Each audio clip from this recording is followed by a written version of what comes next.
ఇక వైఎస్ఆర్ కాంగ్రెస్ పార్టీ నుంచి కాకుమాన్ రాజశేఖర్ గారు మనతో జుంకలు అందుబాటులో ఉన్నారు, వారితో మాట్లాడదాం. కాకుమాన్ రాజశేఖర్ గారు, గుడ్ ఈవినింగ్ అండి. Good evening. సో ఇంతకీ మీరు మీరు మీరు ఏ వైపున ఉన్నారు?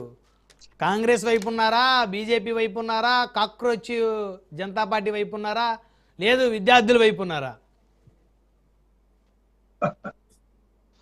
ప్యానెల్ ఉన్నటువంటి పెద్దలు చంద్రశేఖరరావు గారికి, తులసిరెడ్డి గారికి, అదేవిధంగా మిత్రులు రామకృష్ణ గారికి ముందుగా నమస్కారాలు.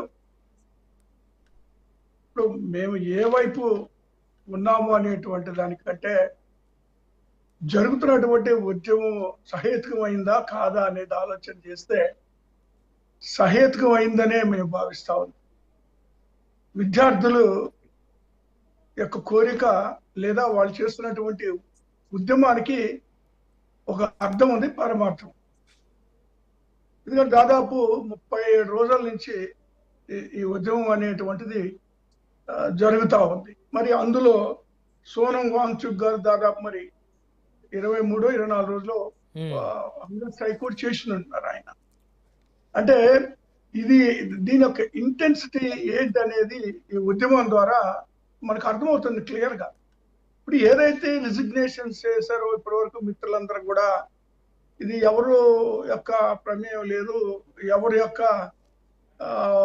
ఫోర్స్ లేదు అనడం అనేది పొరపాటు. ఇప్పుడు ఇంత ఫోర్స్ రాకపోతే ఇంత పెద్ద ఉద్యమం ఢిల్లీ నుంచి దేశవ్యాప్తంగా అది స్ప్రెడ్ అవుతున్నటువంటి సందర్భంలో కేంద్ర ప్రభుత్వం తప్పనిసరి పరిస్థితుల్లో గత్యంతరం లేక రాజీనామాలు చేయించడం జరిగింది. అంటే కేంద్ర ప్రభుత్వం తల ఒగ్గి చేయించిందంటారు మీరు?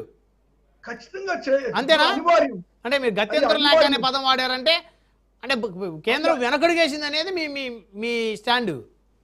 అది అనివార్యం అండి, చెయ్యాలి. ఎందుకంటే ఉద్యమం అనేటువంటిది విద్యార్థులకు సంబంధించి ఆశామాషాది కాదు.